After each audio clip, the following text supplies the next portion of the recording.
উড়িষ্যার পবিত্র ভূমিতে এমন এক মন্দির রয়েছে যেখানে প্রতি বছর হাজার হাজার ভক্ত ছুটে আসেন এক বিশেষ কারণে। কারণ এই সময় পুরীর শ্রী জগন্নাথ মন্দিরের দরজা ভক্তদের জন্য বন্ধ থাকে। তখন বিশ্বাস করা হয় স্বয়ং মহাপ্রভু জগন্নাথ দেব এসে এই অবস্থানে বিরাজ করেন। পুরী শহর থেকে প্রায় 23 কিলোমিটার দূরে ব্রহ্মগিরি অঞ্চলে অবস্থিত আলারনাথ মন্দির। পুরী থেকে লোকাল বাসে অথবা ট্যাক্সি করে আসা যায় এই ব্রহ্মগিরি বাজারে। এই ব্রহ্মগিরি বাজার থেকে 10 টাকা অটো ভাড়া দিয়ে আপনাদের চলে আসতে হবে আলারনাথ মন্দিরে। পুরী থেকে যদি চিল্কা যাবার জন্য ওটিডিসির ট্যুর প্যাকেজ বুক করেন তাহলে এই মন্দিরের দর্শন ওই প্যাকেজের সাথেই আপনারা করে নিতে পারবেন। আর আলাদা করে ট্যাক্সি করে এলে পুরী থেকে মোটামুটি 400 থেকে 500 টাকা ট্যাক্সি ভাড়া পড়ে। মন্দিরের স্থাপত্যে কলিঙ্গ শিল্পরীতির সুস্পষ্ট ছাপ দেখা যায়।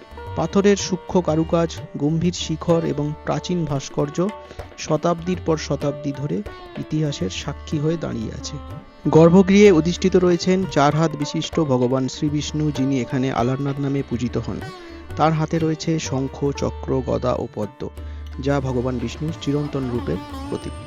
প্রতি বছর স্নান পূর্ণিমার পর শ্রী জগন্নাথ, বলভদ্র ও সুভদ্রার মহাস্নান অনুষ্ঠিত হয়।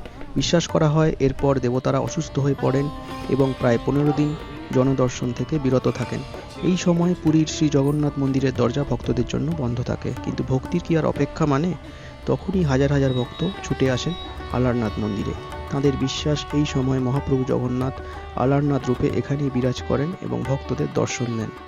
আলারনাথ মন্দিরের সঙ্গে জড়িয়ে আছে মহাপ্রভু শ্রী চৈতন্যের এক হৃদয়স্পর্শী ঘটনা। কথিত আছে অনবসর কালে যখন তিনি জগন্নাথ দেবের দর্শন না পেয়ে ব্যাকুল হয়ে পড়েন, তখন আলারনাথ মন্দিরে আসার পরামর্শ দেওয়া হয়। এখানে এসে আলারনাথের দর্শনে তিনি এমন একটি গভীর প্রেম ভক্তিতে আপ্লুত হন যে মন্দিরের সামনে একটি বিশাল পাথরের উপর সাষ্টাঙ্গে প্রণাম করেন। লোকের বিশ্বাস অনুযায়ী তার প্রেম ও ভক্তির তীব্রতায় সেই কঠিন পাথর মোমের মতো নরম হয়ে যায় এবং সেখানে তার শরীরের ছাপ আজও দেখা যায়।